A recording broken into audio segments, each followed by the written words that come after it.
বর্তমান সমাজে একটা বহুল প্রচলিত শব্দ বিদআত।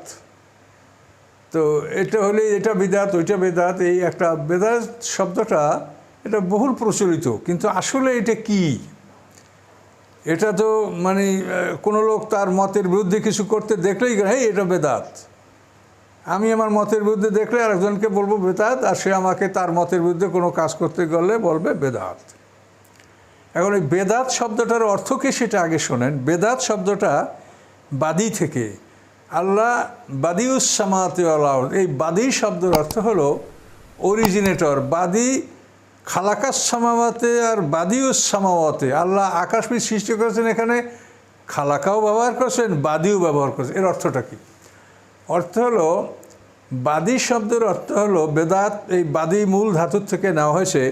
এই বাদী শব্দের অর্থ হলো যে জিনিসের পূর্বে কোনো অস্তিত্ব ছিল না, অস্তিত্বহীন বস্তুকে অস্তিত্বে নিয়ে আসা, এটার নাম হলো বাদী, আর এটার নাম হলো বেদাত। অর্থাৎ যে জিনিসটার পূর্বে অস্তিত্ব ছিল না, এখন সেটা অস্তিত্বে আনা হয়েছে, এমন কাজকে বেদাত বলা হয়। এই জন্য আল্লাহ তাআলা আকাশ পৃথিবীকে বেদাত সৃষ্টি করছেন, যেহেতু আকাশ পৃথিবীর আগের কোনো নমুনা ছিল না, কোনো দৃষ্টান্ত ছিল না। কাজে দৃষ্টান্তহীন, উদাহরণবিহীন, নমুনাবিহীন আল্লাহ তাআলা নূতন করে আকাশ পৃথিবী সৃষ্টি করছেন। এই জন্য আল্লাহ তাআলা আকাশ পৃথিবীর বেদাত সৃষ্টিকারী, বাদী। ঠিক বেদাত কথাটা ওই অর্থেই ব্যবহার হয় যে যেটা আগে ছিল না সেটা এখন আসছে, এটার নাম বেদাত। এখন এই কথাটা যে আমরা খুব মুখে মুখে কথায় কথায় ব্যবহার করি, তো এটা আসলে আমাদের জন্য কতখানি ঠিক না ভুল এটা বোঝার চেষ্টা করতে হবে। দেখেন, আল্লাহ তাআলা আকাশ পৃথিবী ছিল না, এটা সৃষ্টি করছে, এই জন্য তিনি বলছেন বাদিউস সামাওয়াতি ওয়াল আরদ। তাহলে আমরা যে কাজটা আগে ছিল না, এখন আমরা শরীয়তের মধ্যে সেটাকে গ্রহণ করছি বা সেটাকে আমরা আমল করছি, এটা বেদাত। তার কারণ আল্লাহ রসুল জীবিত থাকতেই বিদায়ের সময় তিনি আল্লাহর পক্ষ থেকে ঘোষণা পেয়েছেন যে দিন পূর্ণতা লাভ করছে, দিনের কিছু বাকি নেই। কাজেই রাসূলের জীবদ্দশায় দিন পূর্ণতা লাভ করছে, তারপরে আর এটা কিছু হওয়ার প্রয়োজন নাই। কিন্তু তারপরেও আল্লাহ রসুল বলেছেন যে তোমাদের যদি কোনো কিছু বুঝতে বাকি থাকে, এখনও যদি কোনো কিছু বুঝতে বাকি থাকে, তাহলে তোমরা তোমাদের মধ্যে আমি আল্লাহর কোরআনও রেখে গেলাম, এটাও স্টাডি করবে, আর আমার আহলে বায়ত এদের কাছ থেকেও তোমরা জেনে নেওয়ার চেষ্টা করবে, এটা আল্লাহ রসুল বলেছেন। তো এখন বিদআত বলতে কি জিনিস বোঝায় সেইটা বোঝেন। আমরা দুনিয়াতে আসছি, আমরা বেদাত। আমরা কি ছিলাম আগে পৃথিবীতে বলেন? আমি ছিলাম না, আমার বাবা ছিল না, অর্থাৎ রাসূল সাল্লাল্লাহু আলাইহি ওয়াসাল্লামের জমানায় আমরা যারা জন্মগ্রহণ করিনি, আমরা সবাই বেদাত। তাহলে আপনি বেদাত দ্বারা কি বুঝলেন এখন? তাহলে রসূল পাক সাল্লাল্লাহু আলাইহি ওয়াসাল্লামের পরে যত মানুষ জন্মগ্রহণ করছে, এতে জন্ম কি অপরাধ? এরা তো বেদাত, ওই সময় ছিল না এরা। কথাটা বোঝেন কি বলেছি? রাসূলের জামানায় যা ছিল না তাই তো বেদাত, কিন্তু আমরাও তো রাসূলের জামানায় ছিলাম না, তাহলে আমরাও তো বেদাত। তাহলে আপনিও বেদাত। বুখারী শরীফ কি রাসূলের সময় ছিল? তো বুখারী শরীফ বেদাত। আপনি যে বুখারীর দ্বারা দলিল নিয়ে আরেকজনকে বেদাত বলেন, সেই বুখারী তো নিজে বেদাত, যেহেতু বুখারী কি রাসূলের জামানায় ছিল? রাসূলের জামানা তো ভালো, সাহাবীদের জামানা না, তাবিনদের জামানা, তাবৎ তাবিনদের 241 হিজরিতে যে আহমদ ইবনে হাম্বল, যে তাবুত তাবিন সর্বশেষ, উনি 241 হিজরিতে মারা গেছেন। আর বুখারী শরীফ লেখা আছে 233 হিজরিতে। ইমাম বুখারী নিজে তাবুত তাবিন না, তিনি তাবিদেরকে দেখেন নাই। যেহেতু ইমাম বুখারী তাবিনদেরকে দেখলে তাবুত তাবিন হয়, তো তাবিন হলো সর্বশেষ তাবি হুসাইম ইবনে বশির, ইন্তেকাল হয়েছে 182 হিজরিতে। আর ইমাম বুখারীর জন্ম হলো 194 হিজরিতে। তো 82 থেকে 94 কত? 12 বছর। তো তাবিনদের যুগ শেষ হওয়ার 12 বছর পরে ইমাম বুখারী জন্মগ্রহণ করেছেন।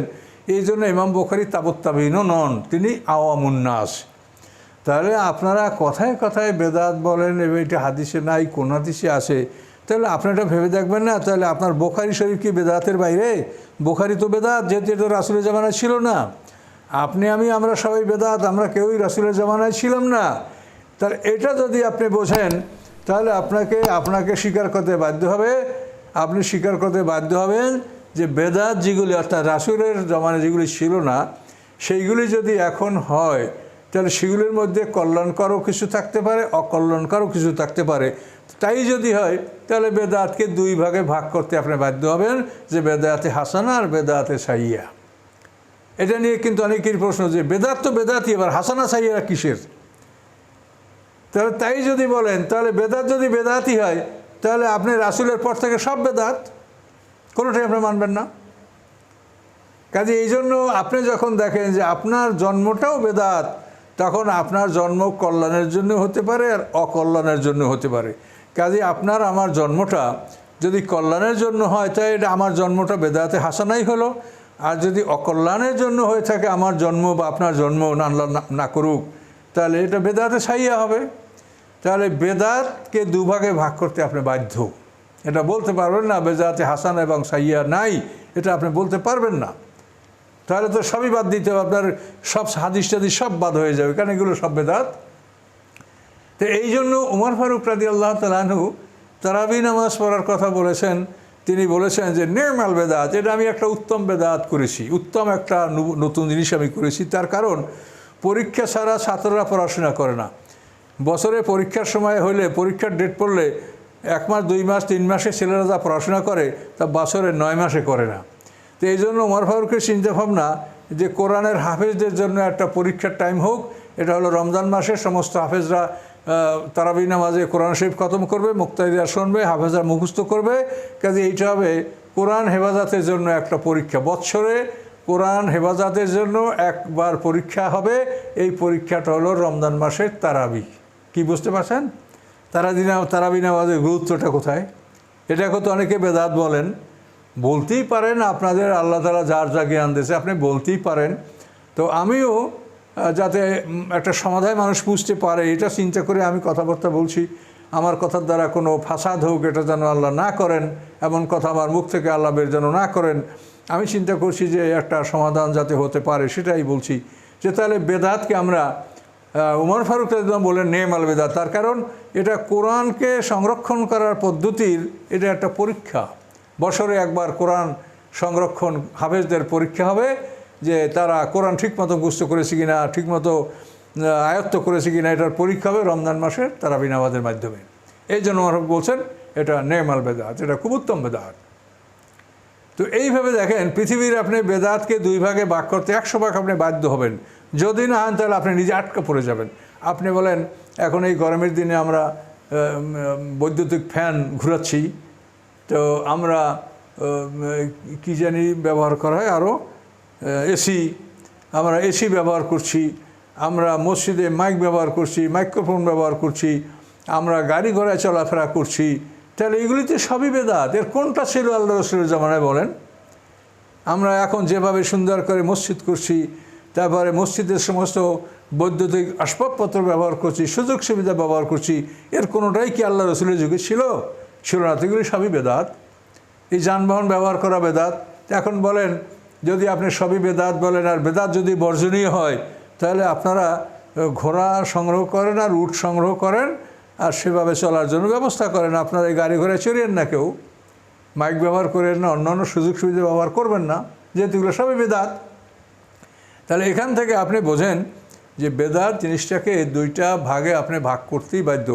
যে বেদাতগুলি কষ্টের জন্য, যেমন আণবিক বোমা সৃষ্টি হয়েছে, মরণাস্ত্র সৃষ্টি, এটাও বেদাত, কিন্তু এই বেদাতগুলি তো মানুষের কল্যাণ করে না, এগুলি মানুষকে ধ্বংস করে। হ্যাঁ, তবে দেশ রক্ষার খাতিরে যদি কেউ এই অস্ত্রগুলি তৈরি করে সেটারও আল্লাহর পক্ষ থেকে অনুমতি আসে, যেহেতু আল্লাহ বলেছেন ওয়াইদুল মাস্তাতাম মিন কুওয়া। আল্লাহ বলছেন যে শত্রুদের বিরুদ্ধে তোমরা সাধ্য অনুযায়ী শক্তি সঞ্চয় করো। এভাবে প্রতিরক্ষার জন্য যদি এটা করা হয় তো সেটা বেদাতে হাসানা বা আল্লাহর পক্ষ থেকে অনুমতি আসে বলেই মনে করতে হবে। তো এগুলোর ব্যাপারে আমরা ফতোয়া দিতে পারবো না। এগুলো হলো আল্লাহ তাআলা মনের মালিক।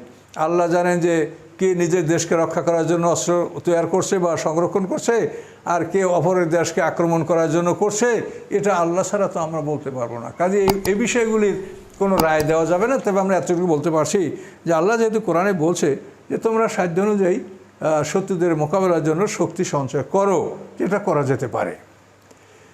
তো এখন এই বেদাতগুলির ব্যাপারে আমাদের কথা হচ্ছে যে আপনারা যে কোনো বিষয়কে হুট করে বেদাত বলে দিবেন, তো এটা বলা ঠিক না। তার কারণ শরীয়তের বিষয়গুলি সর্বক্ষেত্রেই আল্লাহ তাআলা কিন্তু এক একটা জিনিসের একাধিক সমাধান দিয়েছেন। কোনো বিষয়টাকে আল্লাহ একটাই বলেন, একাধিক সমাধান দিয়েছেন। হজ করবেন আপনি, আপনি হজে ইফরাত করতে পারেন, কিরান করতে পারেন, তামাত্তু করতে পারেন। আপনি কসম করছেন, কসমের কাফারা আপনি গোলাম আজাদ করে দিতে পারেন। আপনি 3টা রোজা রাখতে পারেন, 10 জন মিসকিন খাওয়াতে পারেন, 10 জন মিসকিনকে পোশাক দিতে পারেন। শরীয়তের ব্যাপারেও আল্লাহ তাআলা মানে কিছুটা প্রশস্ততা রেখেছেন এবং বলেছেন যে এই দিনের মধ্যে, শরীয়তের মধ্যে আমি কোনো হারাজ বা অসুবিধা আমি রাখিনি। কাজে এই জন্য এই শরীয়তের বিভিন্ন বিষয়ের সমাধানের জন্য যদি কোনো মানুষ আপনার মতকে অবলম্বন নাই করে, সেজন্য আপনি তাকে বেদাত বলে ফেলবেন, এটা কিন্তু ঠিক না। আপনি বিষয়টাকে বুঝবেন যে এই বিষয়টার মৌলিক অনুমতি আছে কি না। একটা জিনিসের যদি মৌলিক অনুমতি থাকে, তো সেই বিষয়টা কিছুটা যদি সেটা দিয়ে যদি কিছুটা পরিবর্তন করা হয়, সেটাকে বেদাত বলা ঠিক হবে না। যেমন একটা দৃষ্টান্ত, চাউল। এই চাউল একটা বৈধ, একটা হালাল জিনিস। এখন এই চাউল দ্বারা কিন্তু আমরা এটাকে পাক করে আমরা ভাত খেতে পারি, এটা থেকে আমরা পোলাও করতে পারি, এটাকে গুঁড়া করে আমরা নানা রকম পিঠা তৈরি করতে পারি, নানা রকম মজাদার খাবার তৈরি করতে পারি, সিন্নি করতে পারি, ফিরনি করতে পারি, বিভিন্ন রকম করতে পারি। কিন্তু মূল বিষয় হলো চাউল। এই চাউলটা যখন বৈধ, তার থেকে আমরা বিভিন্ন পর্যায়ে বিভিন্ন সুযোগ সুবিধা আমরা এটা ভোগ করতে পারি। এইভাবে যে জিনিসগুলো বৈধ, এই বৈধ জিনিসগুলির ব্যবহারকে এটা বেদাত বলা ঠিক হবে না। যেমন আপনাকে বলছি, নামাজ পড়া সূর্যোদয়, সূর্যাস্ত, দ্বিপ্রহরে, এই 3টা সময় সেজদা করতে নিষেধ। এরপরে সমস্ত সময়ই একটা মানুষ ইচ্ছা করলে নামাজ পড়তে পারে। কাজে আপনি যদি কোনো একটা সময় নামাজ পড়াকে বলেন এটা বেদাত। রমজান দেখেন, আল্লাহ তাআলা 5 দিন রোজা রাখা হারাম করেছেন। ঈদ উল ফিতরের 1 দিন আর ঈদ উল আজহার 4 দিন। ঈদ উল আজহা জিলহজ মাসের 10, 11, 12, 13 এই 4 দিন রোজা রাখা হারাম। আর রমজান মাসের পরে শাওয়াল মাসের 1 তারিখ রোজা রাখা হারাম। এই 5 দিন রোজা রাখা হারাম। এরপরে একটা মানুষ যে কোনো সময় সে রোজা রাখতে পারবে। এখন যদি বলেন আপনি এই সময় রোজা রাখা বেদাত, এই সময় রোজা রাখা বেদাত, এটা আপনি কোথায় পেলেন? আপনাকে তো সীমা দিয়েই দেওয়া হয়েছে যে 5 দিন রোজা রাখা হারাম। এখন অন্য সময় যে কোনো রোজা রাখবে, কেউ মেরাজের রোজা রাখবে, কেউ আশুরার রোজা রাখবে, কেউ কোনো একটা অনুষ্ঠান রোজা রাখবে। কাজে এই ধরনের মানুষ বিভিন্ন ইবাদত করবে, কিন্তু এগুলাকে অনেক সময় আপনারা বেদাত বলে ফেলেন। কিন্তু এগুলো বেদাত বলার কোনো যুক্তি নাই। এই জন্য কথাবার্তা চিন্তা করেই বলতে হবে যে শরিয়াতে যে অনুমতিগুলি আছে, যে সুবিধা সুযোগগুলি আছে, এগুলোকে আপনারা সংকীর্ণ করার চেষ্টা করবেন না। এই জন্য বেদাতের বিষয়টা আগে বোঝেন যে বেদাত শব্দের অর্থ কী।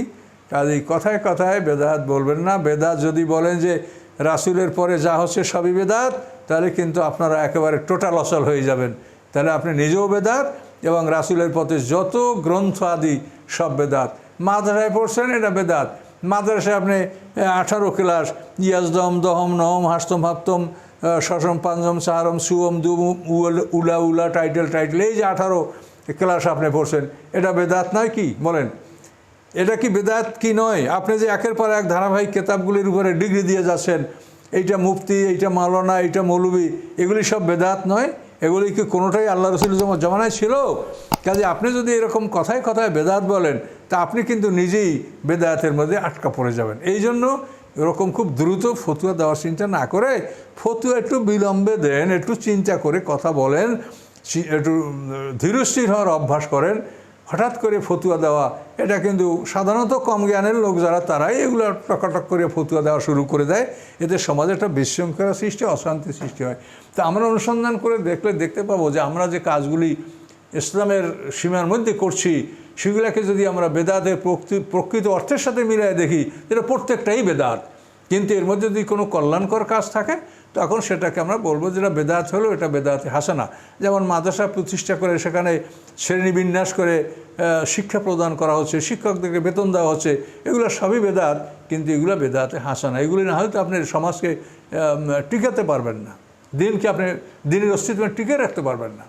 কাজে এই জন্য কথায় কথায় বেদাত যেন আমরা না বলি, আগে বেদাত সম্বন্ধে চিন্তা করি যে বেদাতটা কী এবং বেদাতের মানে স্কোপ এবং পরিধি কতখানি, এটা বুঝে শুনে কথা বললে আশা করি আমরা এই ধরনের মানে একেবারে মুহূর্তে মুহূর্তে বেদাত বেদাত কথাগুলো যেন আমরা না বলি, এটি আমার অনুরোধ। এটি অনুরোধ রেখেই আমার কথাটা শেষ করছি। আসসালামু আলাইকুম।